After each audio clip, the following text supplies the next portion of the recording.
She died saying one name out loud, and the thin silk of a liar's handkerchief was already warm in her hand. Elena March was found collapsed at her north loft kitchen table. A single cup overturned, a wine ring still dark on the wood. The front door was locked from the inside.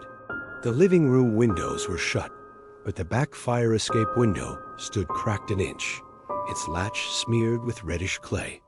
There was no sign of a struggle, no thrown furniture, nothing torn. She had been alone when the final thing happened. A quick, precise suffocation, the kind someone does when they mean to leave no theatrics. No blood to scream about, only the sudden, awful quiet. Her phone lay on the table with a voice memo stopped mid-breath at 23:17. The apartment smelled faintly of lemon oil and something earthier, a scent Elena never used. Marco Vale, Elena's one-time investor. Motive: a ledger entry hinted she planned to go public about stolen funds. Detail: Marco always carried the same brass key on a frayed leather thong, and his handwriting appears in her accounts. Sarah Lynn, Elena's on-again, off-again friend and recent rival. Motive: old lovers quarrel after Elena rejected her in public.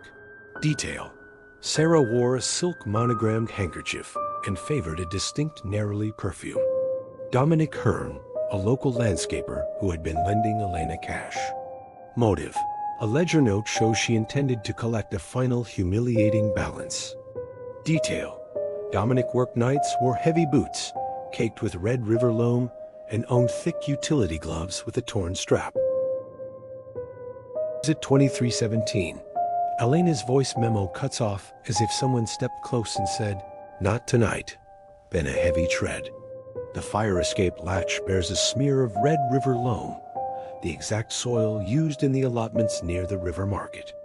A frayed strap from a utility glove snagged on the fire escape railing, its fibers identical to the rough fabric found caught on the window frame.